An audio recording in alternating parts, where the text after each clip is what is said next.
کہ فضل ہی سے نجات پائیں گے۔ تو میرے عزیزو دیکھتے ہیں اعمال 2 باب اس کی 47 آیت میں کیا لکھا ہے۔ اور خدا کی حمد کرتے اور سب لوگوں کو عزیز تھے، اور جو نجات پاتے تھے ان کو خداوند ہر روز ان میں ملا دیتا تھا۔ میرے عزیزو یہاں پہ جو ہر روز نجات پاتے تھے، جو ہر روز مسیح یسوع کو قبول کرتے تھے، وہ خدا ان کو اس کے بیچ میں کیا کرتا تھا؟ شامل کرتا جاتا تھا۔ کہتا ہے حمد کرتے اور سب لوگوں کو عزیز تھے اور وہ نجات پاتے تھے، ان کو خدا ہر روز ان میں ملا دیتا تھا، شامل کر دیتا تھا۔ تاریکی کے اختیار سے رہائی پانے والوں کے لیے زندگی حمد ستائش نغمہ تھی، جو کہ وہ لوگ تاریکی کے اختیار سے نکل کر، جب کوئی مسیح یسوع سے دور ہے، مسیح یسوع میں نہیں ہے، تو وہ تاریکی کے اختیار میں۔ میرے عزیزو یہ بات کو یاد رکھے، وہ تاریکی کے اختیار سے رہائی پانے والوں کی لیے نجات اور حمد اور ستائش کا نغمہ تھا میرے عزیزو، اور شکر گزاری کا زبور بن گئی ان کے لیے نجات جو زبور بن گئی تھی، کیونکہ وہ خدا کے بیٹے کی محبت اور اس کی بادشاہی میں آگے تھے۔ آج بھی جو مسیح یسوع کو قبول کرتے ہیں، وہ یسوع کے اس خدا کے بیٹے کو قبول کرتے ہیں اور اس کی محبت اور اس کی بادشاہی میں آ جاتے ہیں۔ میرے عزیزو آغاز ہی سے ایماندار سب لوگ کو عزیز تھے، وہ شروع سے ان کو عزیز تھے، مگر یہ حالت زیادہ دیر تک قائم نہ رہی۔ نوعیت ہی کچھ ایسی ہے کہ بالآخر لوگ اس کی مخالفت کرنے لگے۔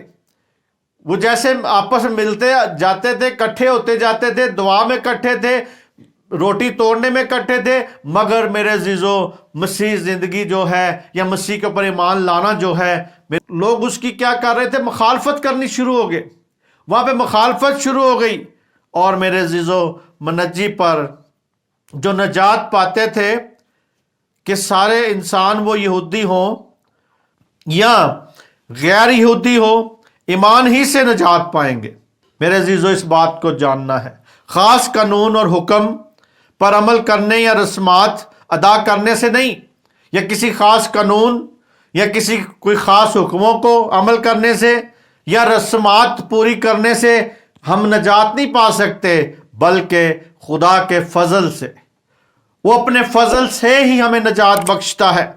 ہم دیکھتے ہیں میرے عزیزو گلتیوں 3 باب اور اس کی 26 اور 28 آیت میں کیا لکھا ہے۔ کیونکہ تم سب کو ایمان کے وسیلے سے جو مسیح یسوع میں ہیں خدا کے فرزند ہو، اور تم سب جتنوں نے مسیح میں شامل ہونے کا بپتسمہ لیا، مسیح کو پہن لیا، اور نہ کوئی یہودی رہا، نہ یونانی، نہ کوئی غلام، نہ آزاد، نہ کوئی مرد، نہ عورت، کیونکہ تم سب مسیح یسوع میں ایک ہو، اور اگر تم مسیح کے ہو تو ابراہیم کی نسل اور وعدہ کے مطابق وارث ہو۔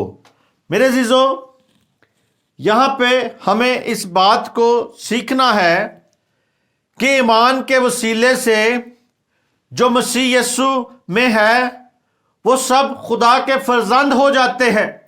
یہاں پہ ہمیں آیت ملتی ہے جو بتاتا ہے، خدا کا کلام ہے، کہتا ہے کیونکہ تم سب اس ایمان کے وسیلے سے جو مسیح یسوع میں ہے خدا کے فرزند ہو، یعنی خدا کے بیٹے بیٹیاں ہو، خدا کے بیٹے بیٹیاں ہو۔ تو میرے عزیزو اسم ضمیر یہاں پہ ہم نظر آتا ہے، یہاں پہ کیا کہتا ہے کہ تم سب، یہاں پہ تم ہے، لیکن میرے عزیزو میں اس بات کو جاننا، یہاں پہ جو اسم ضمیر ہے وہ ہم نظر آتا ہے۔ ہم کو چھوڑ کر تم کے استعمال پر غور یہاں پہ کرے۔ تم کہتا ہے ہم کے ساتھ وہ یہودیوں کی بات کر رہا تھا، ہم کے ساتھ وہ یہودیوں کی بات کر رہا تھا۔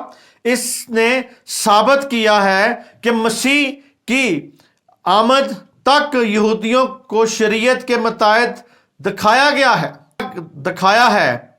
شریعت نے ان کو ایک الگ قوم کی حیثیت سے قائم رکھا، الگ رکھا، جن کے سامنے ایمان سے راست باز ٹھہرے جانے کی منادی کرنا تھی، ان کو بتانا تھا، کیونکہ میرے عزیزوں ان کو منادی وہاں پہ کی جا رہی تھی، ان کو کرنی تھی۔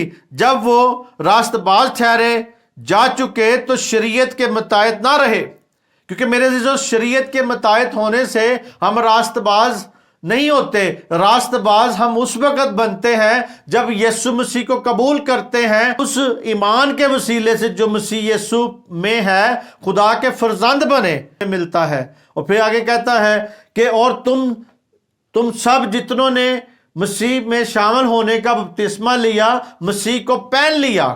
تو مسیح کو پہننے کی یہاں پہ بات نظر آتی ہے۔ تو میرے عزیزوں اور بطور یہودی ان کی الگ یا امتیازی حیثیت بھی ختم ہو گئی۔ یہاں سے آگے آخر تک اسم ضمیر تم میں نجات یافتہ یہودی اور نجات یافتہ غیر قوم دونوں شامل ہیں۔ یہ لوگ سب اس ایمان کے وسیلے سے جو مسیح یسوع میں ہے خدا کے بیٹے بیٹیاں بنتے ہیں، فرزند بنتے ہیں۔ جب کوئی انسان مسیح پر ایمان لاتا ہے تو اس کے ساتھ ایک ہو جاتا ہے، یعنی ساتھ اس کی شراکت ہو جاتی ہے، سب ایک ہو جاتے ہیں۔ جیسے 27ویں آیت میں یہاں پہ لکھا ہوا ہے، کہتا ہے 27 آیت میں، اور تم سب جتنوں نے مسیح میں شامل ہونے کا بپتسمہ لیا، مسیح کو پہن لیا۔ یعنی یہاں پہ مسیح کو پہننے کی بات ہو رہی ہے۔ یہ بپتسمہ کو نہ مسیح کا عضو بناتا ہے بلکہ بدن کا حصہ بھی بن جاتا ہے۔ کہتے ہیں نہ خدا کی بادشاہی کا وارث ہوتا ہے بلکہ خدا کے ساتھ قائم ہو جاتا ہے۔ کہتے ہیں یہ مسیح کے مشابہ ہونے کا علانیہ نشان ہے۔ بپتسمہ علانیہ نشان ہے، جیسے پولس رسول مسیح کو کہتا ہے کہ پہننے کا یہاں پہ کہتا ہے، جس طرح ایک فوجی وردی کے پہننے سے اعلان کرتا ہے کہ میں فوج کا رکن ہوں، اسی طرح ایک ایماندار پانی کا بپتسمہ لے کر اعلان کرتا ہے کہ میں مسیح کا ہوں۔ اس عمل سے وہ مسیح کی قیادت اور اختیار کے تابع ہونے کا علانیہ اقرار کرتا ہے۔ وہ ظاہری طور پر دکھاتا ہے کہ میں خدا کا فرزند ہوں، فرزند بن گیا ہوں۔ یہ یقینی بات ہے کہ یہاں پولس رسول بتا رہا ہے، علانیہ بتاتا ہے، پولس ہرگز یہ تعلیم نہیں دے رہا کہ پانی کے بپتسمہ کسی شخص کو مسیح کے ساتھ پیوستہ کر دیتا ہے۔ اس طرح تو اس بنیادی دعوے کی پرزور تردید ہو جاتی ہے کہ نجات صرف فضل ایمان سے ہے۔ اگر ہم سوچیں کہ شاید بپتسمہ ہمیں نجات دے رہا ہے، نہیں، بپتسمہ ایک اعلان کیا جاتا ہے، بپتسمہ ایک اعلانی طور پر بتایا جاتا ہے کہ آج میں مسیح کا رکن ہو گیا ہوں۔ آج جس طرح یہاں پہ مسیح کو پہن لینا بپتسمہ ہے، نظر آتا ہے کہ بپتسمہ مسیح کو جب ہم بپتسمہ لیتے ہیں تو مسیح کو پہن لیتے ہیں، تو اسی طرح ایک فوجی جو ہے وردی پہنتا ہے، اس بپتسمے کے لباس کو پہنتے ہیں۔ تو یہاں پہ ہم دیکھیں گے خدا کے پاک کلام میں کہ پولس رسول روح کے بپتسمے کی طرف بھی اشارہ دیتا ہے۔ پہلا کرنتھیوں 12 باب اس کی 13ویں آیت میں یہاں پہ ہم دیکھیں کہ کیا لکھا ہے، کیونکہ ہم سب نے خواہ یہودی ہوں خواہ یونانی خواہ غلام ہوں خواہ آزاد، ایک ہی روح کے وسیلے سے ایک بدن ہونے کے لیے بپتسمہ لیا، اور تم اور ہم سب کو ایک ہی روح پلایا گیا۔ میرے عزیزوں، یہاں پہ بھی ہم اس بات کو سیکھتے ہیں کہ پولس رسول یہ بتا رہا ہے، یہاں پہ اشارہ نظر آتا ہے، کہتا ہے کہ ہمیں خواہ یہودی ہوں خواہ یونانی ہوں خواہ غلام ہوں خواہ آزاد ہوں، ایک ہی روح کے وسیلے سے ایک بدن ہونے کے لیے بپتسمہ لیا، اور تم سب کو ایک ہی روح پلایا گیا۔ وہ ایک ہی روح لایا گیا, ایک ہی روح, پاک روح یہاں پہ نظر آ رہا ہے. روح القدس کی بات ہو رہی ہے. میرے عزیزو کہتا ہے کہ روح کے بپتسمے کے باعث ایماندار کو مسیح کے بدن کہا گیا ہے, وہ مسیح کا بدن بن جاتے ہیں. اور اسی طرح روح القدس کا بپتسمہ نادیدنی ہوتا ہے, اس میں کوئی ایسی بات نہیں جو مسیح کو علانیہ پین لینے سے مطابقت رکھتی ہو. یہ بپتسمہ مسیح میں ہے, اس سے ایماندار ظاہر کرتا ہے کہ یہی مسیح میرا مالک اور خداوند ہے. ہم ظاہر کرتے ہیں, بتاتے ہیں کہ ہمارا مالک اور مسیح یسوع ہے. وہی یسوع مسیح ہمارا جو ہے وہ مالک بھی ہے, وہی ہمارا خالق بھی ہے, وہی ہمارا پالن ہار ہے, اسی پر ہم ٹرسٹ کرتے ہیں. اسی طرح میرے عزیزو بپتسمہ لینے سے ایماندار اس بات کا بھی اظہار کرتا ہے کہ میں راست بازی حاصل کرنے کے سلسلے میں جسم کی کوششوں کے اعتبار سے دفن ہو گیا. یعنی اس بات کا ہمیں دیکھنا ہے کہ جب بپتسمہ لینے سے ایماندار یہ ظاہر کرتا ہے, یہ بتاتا ہے کہ میری جو کوششیں ہیں یا میری جو تگ و دو ہے وہ کسی کام کی نہیں ہے, بلکہ وہ جب بپتسمہ لیتا ہے وہیں پر اس کی کوششیں بھی وہیں پر دفن ہو جاتی ہے. تو میرے عزیزو ہم جو بھی کچھ آج پاتے ہیں سب کچھ فضل سے پاتے ہیں, خدا کے فضل سے ہمیں ملتا ہے. اسی طرح وہ زندگی کے پرانے طریقوں کے خاتمے اور نئے طریقوں کے آغاز کا اظہار بھی کرتا ہے. پانی کا بپتسمہ لے کر گلتیوں کے لوگوں نے اقرار کیا کہ ہم مسیح کے ساتھ مر گئے اور اس کے ساتھ دفن ہوئے. جس طرح مسیح شریعت کے اعتبار سے مر گیا, اسی طرح وہ بھی شریعت کے اعتبار سے مر گئے, اور اب وہ شریعت کے متحد نہیں رہے. نہ شریعت ان کے وسیلے سے یہودی اور غیر قوم کا فرق مٹا دیا گیا. یعنی یہاں پہ جو ہے وہ سارا کا سارا جتنا بھی میرے عزیزو غیر قوم کا فرق اور یہودی کا فرق وہ مٹا دیا گیا ہے. اسی طرح وہ قومی امتیاز کے اعتبار سے مر گئے. ان کی قوم کچھ نہیں رہی, قوم کی حیثیت نہیں رہی خدا کی نظر میں. جب ہم خدا میں آ جاتے ہیں تو ہماری قوموں کی حیثیت ختم ہو جاتی ہے, کیونکہ میرے عزیزو انہوں نے مسیح کو پہن لیتے ہیں. جب ہم مسیح کو پہن لیتے ہیں تو میرے عزیزو قومی حیثیت ہماری ختم ہوتی جاتی ہے. یعنی اب بالکل نئی زندگی ہو جاتی ہماری, مسیح کی زندگی گزارتے ہیں.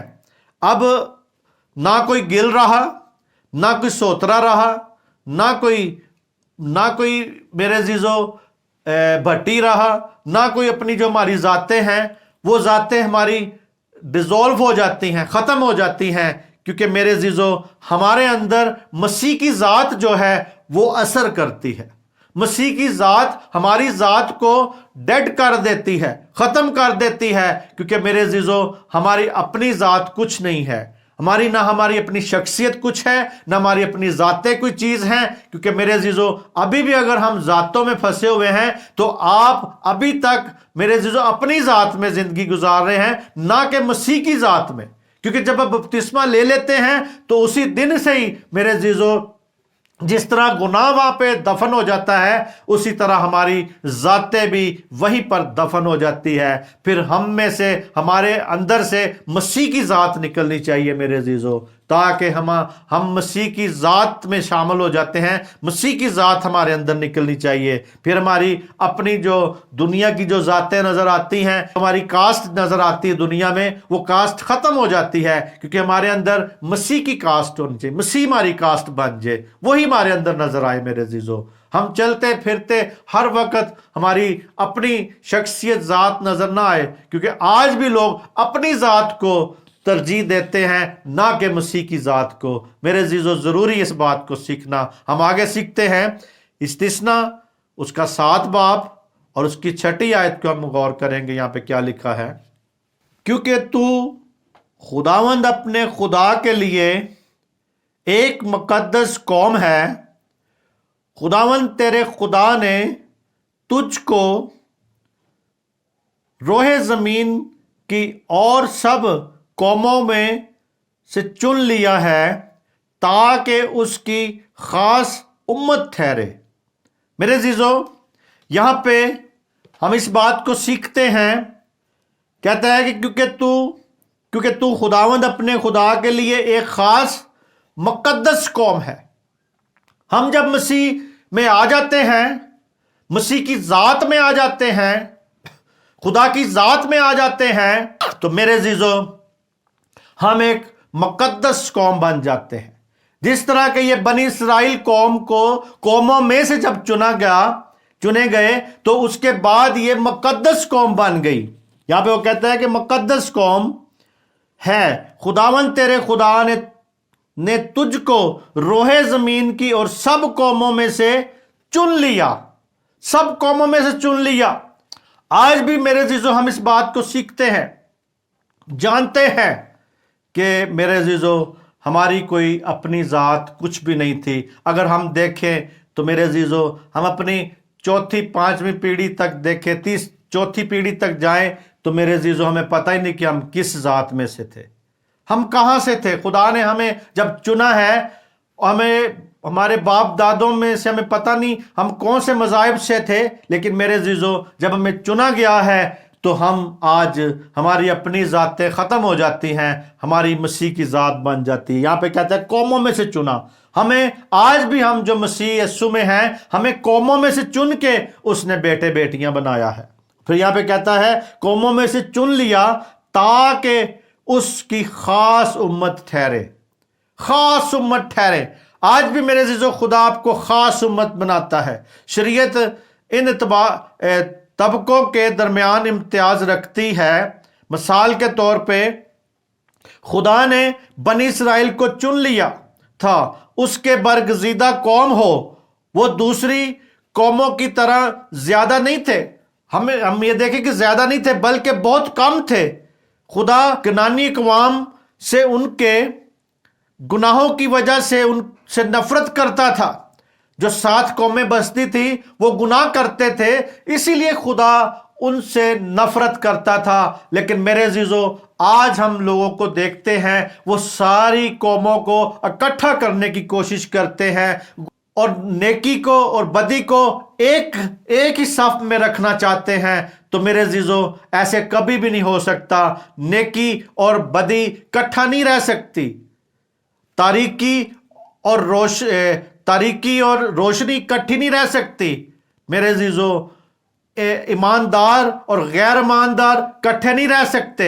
اسی طرح خدا نے یہاں پہ جب ان کو چنا تو دائیں بائیں دوسری قومیں تھی، یہ بہت کم تھے، ان سے زیادہ نہیں تھے، اور کنانی کو اقوام سے میرے عزیزو گناہوں سے وہ کراہت کرتا تھا، نفرت کرتا تھا۔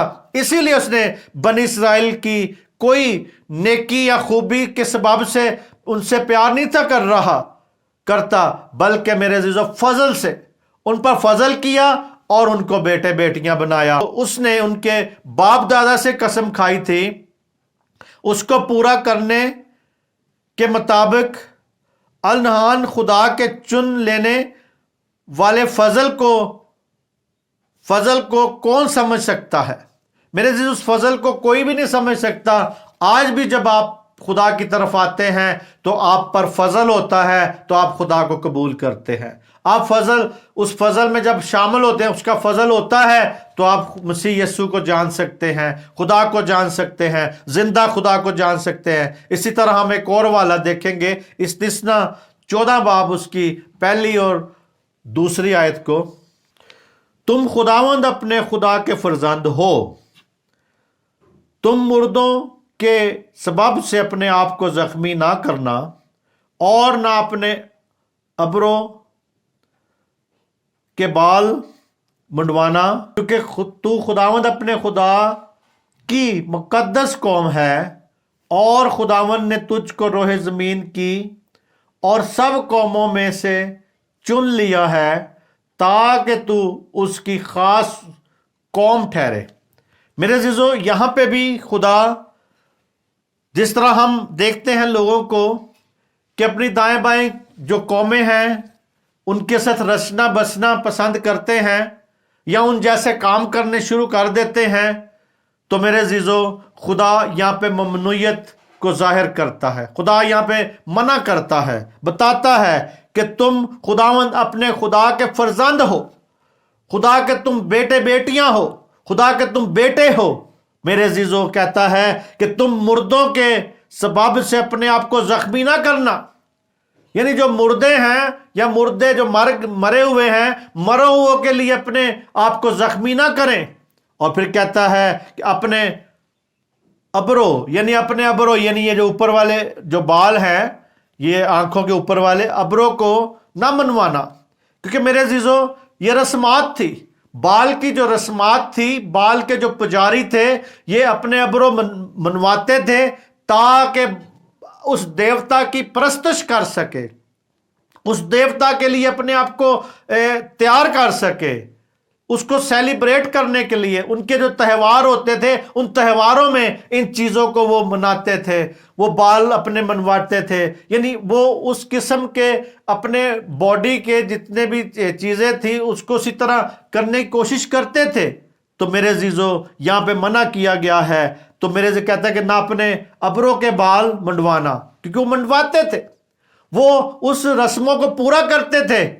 تو آج بھی میرے عزیزو دائیں بائیں غیر قوموں میں کوئی رسمات جو ہیں، ان رسموں میں آپ شامل ہونے کے لیے اپنے بدنوں کو زخمی نہ کریں. جیسے کہتا ہے مردوں کے لیے زخمی نہ کریں، اپنے بال منڈوانے کی کوشش نہ کریں یا ٹیٹو بنوانے کی کوشش نہ کریں، تاکہ ہم میرے عزیزو خدا کے آپ خاص مملکت ہیں، خاص مقدس لوگ ہیں. کہتا ہے کہ تم میرے فرزند ہو. اور پھر کہتا ہے کہ کیونکہ تو خداوند اپنے خدا کی مقدس قوم ہے. آپ مقدس قوم ہو جائیں میرے عزیزو، مقدس آپ ہو جائیں. آپ ہی مقدس ہیں میرے عزیزو، لیکن آپ اپنی حیثیت کو جانیں. آپ جانیں کہ میری حیثیت کیا ہے، میری قدر کیا ہے خدا کی نظر میں. اور اسی طرح وہ کہتا ہے کہ تم مقدس قوم ہو اور اس کی خاص قوم ٹھہرے، یعنی خاص قوم ٹھہرے. اور یہودی اور غیر قوم کے درمیان فرق پر خاص زور دیا گیا ہے. غیر قوم میں اور یہودی میں فرق یہاں پہ نظر آ رہا ہے، فرق کو ظاہر کیا گیا ہے. اپنی صبح کی دعا میں ایک یہودی مرد کہتا تھا کہ میں خدایا تیرا شکر کرتا ہوں کہ تو نے مجھے غیر قوم پیدا نہیں کیا، غیر قوم بنایا نہیں ہے، یا غلام یا عورت نہیں بنایا مجھے. تیرا شکر کرتا ہوں. جہاں تک خدا کی نظر میں مقبولیت کا تعلق ہے، مسیح یسوع میں میرے عزیزو جب ہم آ جاتے ہیں، یہ سارے امتیازات ختم ہو جاتے ہیں. کیونکہ وہ اپنی دعاؤں میں اس بات کو رکھتے تھے، میں کوئی غیر قوم پیدا ہوا ہوں، نہ میں غلام پیدا ہوا ہوں، نہ میں عورت پیدا ہوا ہوں، نہ میں میرے عزیزو یہ ساری اپنی دعاؤں میں وہ رکھتے تھے ہر وقت. اسی لیے مسیح یسوع نے یہاں پہ بات کی ہے. پالوس رسول کی معرفت یہ بات ہم تک پہنچتی ہے. اور اسی طرح کہتا ہے ان امتیازات نہ یہودی کوئی غیر قوم پر ہے، نہ آزاد کو غلام پر ہے، نہ مرد کو عورت پر ہے. کوئی ترجیح یا فوقیت دی جاتی ہے، سب ایک سطح پر ہوتے ہیں. اس لیے کہ مسیح یسوع میں ہیں. جب ہم مسیح یسوع میں ہیں تو پھر ہم ایک سطح پہ ہوتے ہیں میرے عزیزو. اسی طرح غلطیوں 3 باب اس کی 28 آیت میں نہ کوئی یہودی رہا، نہ یونانی، نہ کوئی غلام، نہ آزاد، نہ کوئی مرد، نہ عورت، کیونکہ تم سب مسیح یسوع میں ایک ہو. یہاں پہ میرے عزیزو ایک کی بات ہو رہی ہے کہ تم سارے مسیح یسوع میں ایک ہو. تو اسی طرح میرے عزیزو یہ سارے امتیازات ختم ہو جاتے ہیں. اس آیت میں وہ معنی خیز کرنے کی کوشش نہیں کرنی چاہیے جو اس میں ہے نہیں. جہاں تک روزمرہ زندگی کا تعلق ہے، خاص طور سے کلیسیا اعلانیہ خدمت کا ہے، خدا مرد اور عورت میں ضرور امتیاز رکھتا ہے. جو میرے عزیزو کاہن کی جو کام تھے، جو کاہن کام کرتا تھا، اس میں عورت اور مرد کا امتیاز ضرور رکھا گیا ہے. یعنی کہانت کا جو کام تھا وہ مرد کرتا تھا. وہاں پہ یہاں پہ اس آیت کے مطابق اگر ہم دیکھیں تو یہ نہیں ہے کہ کاہن کا جو کام ہے وہ ختم ہو گیا ہے، عورت شروع کر لے، نہیں، بلکہ میرے عزیزو یہاں پہ وہ یہ جو ہے خدمت کے لحاظ سے، جو خدمت کے پریچنگ کے لحاظ سے، خدمت کے لحاظ سے میرے اس بات کو جاننا ہے کہ کاہن کی جو حیثیت ہے وہ کاہن کی ہے. وہاں پہ کاہن نہیں بنا دیا خدا نے کسی کو کہ بھئی تو کاہن بن جائے، عورت کاہن ہو جائے، نہیں، بلکہ میرے عزیزو وہ اس سطح پہ آ جاتے ہیں، یا مرد یا عورت، کیونکہ وہ دعا کرتے تھے یہودی کہ میں عورت نہیں بنا، میں غلام نہیں بنا، میں کوئی غیر قوم نہیں بنا. اس لحاظ سے میرے عزیزو یہ آیت میں بات کی گئی ہے کہ نہ کوئی غلام کی حیثیت رہی، نہ کوئی عورت کی، نہ یونانی کی، نہ یہودی کی، نہ غلام کی، نہ آزاد کی. اس حیثیت سے خدا یہاں پہ سکھا رہا ہے، انہیں بتا رہا ہے. تو اسی طرح میرے عزیزو نئے عہد نامے میں ہر دور کے لیے ہدایت موجود ہے، اور مالکوں اور غیر غلاموں سے بھی نیا عہد مخاطب ہوتا ہے. لیکن خدا سے برکت پانے میں یہ باتیں ہرگز کوئی اہمیت نہیں رکھتی. بات کو سیکھتے ہیں کہ بڑی بات تو یہ ہے کہ مسیح میں ہونا. آج اگر ہم مسیح میں ہو گئے ہیں تو یہ خوش قسمتی اپنی سمجھیں، یہ سمجھیں کہ مجھ پر خدا کا فضل ہو چکا ہے، اور فضل سے آپ نجات پا رہے ہیں، فضل سے آپ اس کے ساتھ شامل ہو گئے ہیں، فضل سے اس نے آپ کے خاندان میں شامل کر لیا ہے، فضل سے آپ کو کلیسیا میں شامل کر لیا ہے. اس کا تعلق ہماری زمینی حالت سے نہیں بلکہ آسمانی حیثیت سے ہے. میرے عزیزو آسمانی حیثیت میں ہم پہنچ جاتے ہیں. خدا کے حضور میں ایک ایماندار یہودی، ایک ایماندار ایمان لانے والے غیر قوم سے ذرا بھی اعلیٰ درجے کا نہیں ہے، درجہ نہیں رکھتا. میرے عزیزو شریعت کے پیدا کردہ سارے امتیازات اس قبر کا لقمہ ہو گئے جو خدا نے مہیا کی ہے. یہ مسیحیوں کی کیسی بڑی بیوقوفی ہے کہ وہ امتیازات کے وسیلے سے پاکیزگی ڈھونڈتے ہیں، ڈھونڈنے کی کوشش کرتے ہیں، کر رہے ہیں. تو اسی طرح میرے عزیزو اس بات کو سیکھنا ہے کہ ان کی بیوقوفی ہے کہ وہ امتیازات کے وسیلے سے مزید پاکیزگی ڈھونڈنے کی کوشش کر رہے ہیں، جبکہ مسیح نے سارے امتیازات ختم کر دیے ہیں، سارے امتیازات کو ختم کر دیا ہے. ہم اسی طرح دیکھتے ہیں گلتیوں 3 باب کی 29ویں آیت میں کیا لکھا ہے، اور اگر تم مسیح کے ہو تو ابراہیم کی نسل اور وعدے کے مطابق وارث ہو. تو میرے عزیزو گلتیوں اس بکاوے میں تھے کہ شریعت کی پابندی کر کے ابراہیم کی نسل بن سکتے ہیں. پولس کچھ اور یہ ثابت کرتا ہے، مسیح ابراہیم کی نسل سے ہے، یاد رکھیں. وہ یہاں پہ بتانا چاہتا ہے، پولس نے بتایا ہے کہ مسیح جو ہے وہ ابراہیم کی نسل سے ہے. جس میراث کا وعدہ ابراہیم سے کیا گیا ہے یا کیا گیا تھا وہ مسیح میں پوری ہوئی ہے.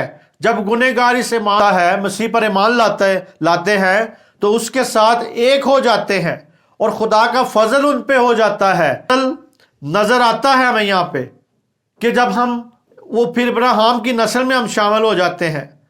اس طرح وہ ابراہیم کی نسل بن جاتے ہیں، اور مسیح میں خدا کی ساری برکتوں کے میراث میں پائیں گے. ساری برکتیں جو ہیں وہ میراث میں پائیں گے. تو میرے عزیزو اس بات کو ہمیں جاننے کی ضرورت ہے. اسی طرح کہتا ہے شریعت راست بازوں کے لیے مقرر نہیں ہوئی. ہم دیکھیں گے 1 تموتیس 1 باب اس کی 11 اور 9ویں آیت میں کیا لکھا ہے. یعنی یہ سمجھ کہ شریعت راست بازوں کے لیے مقرر نہیں ہوئی بلکہ بے شرع اور سرکشوں لوگوں اور بے دینوں اور گنہگاروں اور ناپاکوں اور رندوں اور ماں باپ کے قاتلوں اور خونیوں اور حرام کاروں اور لونڈے بازوں، فروشوں اور جھوٹوں اور جھوٹی قسمیں کھانے والوں اور ان کے صحیح تعلیم کے اور برحق کام کرنے والوں کے واسطے ہے۔ یہ خدائی مبارک کے جلال کی اس خوشخبری کے مطابق ہے جو میرے سپرد ہوئی ہے۔ میرے عزیزو، یہاں پہ پالوس رسول ہمیں یہ بات بتاتا ہے کہ شریعت راست بازوں کے لیے مقرر نہیں ہوئی کہ جو راست باز ہیں، بلکہ ان لوگوں کے لیے شریعت ہے جو کہ میرے عزیزو بے شرع لوگ ہیں، سرکش لوگ ہیں، بے دین لوگ ہیں، گنہگار لوگ ہیں، ناپاک، رندوں اور ماں باپ کے قاتلوں اور خونیوں اور حرام کاروں اور لونڈے بازوں، اور یہاں پہ میرے عزیز لکھا ہے بردہ فروشوں کے لیے اور جھوٹوں کے لیے ہے، اور جھوٹی قسم کھانے والوں اور اس کے جو صحیح تعلیم کو کہ برخلاف کام کرنے والوں کے واسطے ہے۔ میرے عزیزو، یہاں پہ بتایا گیا ہے، اس بات کو سمجھیں، اگر کوئی آدمی راست باز ہے تو شریعت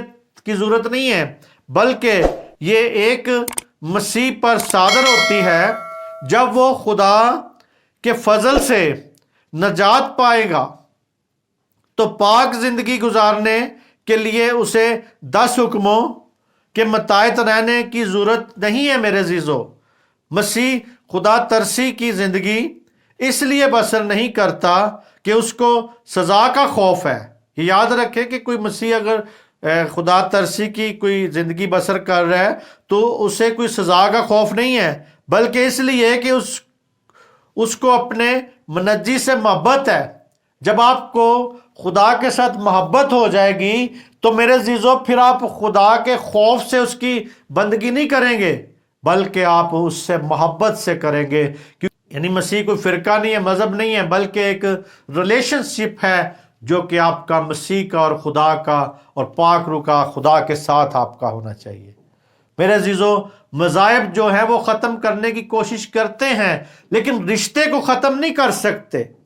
جو آپ کا رشتہ خدا کے ساتھ ہے، جو بیٹے بیٹی کا رشتہ ہے، جو فرزند کا رشتہ ہے، اسے ختم نہیں کر سکتے۔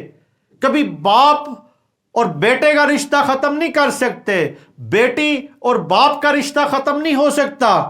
اور میرے عزیزو، ہمارا جو ہے وہ خدا کے ساتھ بچوں والا میرے عزیزو رشتہ ہے۔ وہ ہمیں بچوں کی طرح، اپنے بیٹے بیٹیوں کی طرح پیار کرتا ہے۔ ہمارا کوئی مذہب نہیں ہے، مسیح مذہب نہیں ہے، بلکہ یہ ایک رشتہ ہے۔ یہ رشتہ ہے جو گہرے سے گہرا ہوتا جاتا ہے، جو محبت ہے۔ اسی لیے میرے عزیزو، اس کو سزا کا خوف نہیں ہوتا ایک مسیح کو زندگی بسر کرتے ہوئے، کہ خدا ترسی کی جو زندگی بسر کرتا ہے وہ اس لیے نہیں کرتا کہ کوئی خوف سے ہے، بلکہ اس لیے کہ اپنے منجی سے وہ محبت کرتا ہے، بلکہ اس لیے کہ اس کو اپنے منجی سے خاص طور پہ محبت ہوتی ہے، خاص طور پہ انڈیلتا ہے اپنے محبت کو، نچھاور کرتا ہے اپنی محبت کو خدا کے سامنے۔ اسی طرح جس نے کلوری پر اپنی جان دی ہے، میرے عزیزو، خداوند نے ہمارے لیے کلوری پر اپنی جان دے دی ہے، خون بہا دیا ہے، کوڑے کھائے ہیں، مار کھائی ہے، اپنی بےزتی جو ہماری بےزتی تھی وہ اس نے اپنے پر برداشت کی ہے۔ اس لیے میرے عزیزو، ہم اس کے ساتھ رشتہ ہمارا قائم ہو جاتا ہے۔ وہ ہمیں فرزند یہاں پہ بتاتا ہے، جس طرح اس نے بنی اسرائیل قوم کو فرزند بنایا، بیٹے بیٹیاں بنایا، اسی طرح میرے عزیزو آج فضل سے ہمیں بیٹے بیٹیاں بناتا ہے، فضل سے ہم نجات پائیں گے۔ پالوس رسول ان لوگوں کا بیان کرتا ہے جن کے لیے شریعت دی گئی ہے۔ وہ شریعت میرے عزیزو ان کے لیے جو شریعت پر عمل کرتے ہیں، جو شریعت کو نہیں چھوڑتے، کیونکہ آج فضل کا دور ہے۔ فضل کا دور اس لیے کہ ساری شریعت کو یسوع مسیح نے پورا کر دیا ہے۔ اب ہم جو نجات پاتے ہیں مسیح پر ایمان لانے سے اور خدا کے فضل سے نجات پاتے ہیں۔ اسی طرح میرے عزیزو، اس بات کو جاننا ہے کہ بائبل کے بہت سے علماء توجہ دلاتے ہیں کہ اس بیان اور خود 10 احکام میں بہت قریبی تعلق ہے۔ 10 حکموں کو 2 حصوں میں تقسیم کیا گیا ہے میرے عزیزو۔ پہلے 4 حکموں کا تعلق خدا کے بارے میں انسان کے فرائض سے ہے، اور آخری 6 حکموں کا تعلق انسان کے اپنے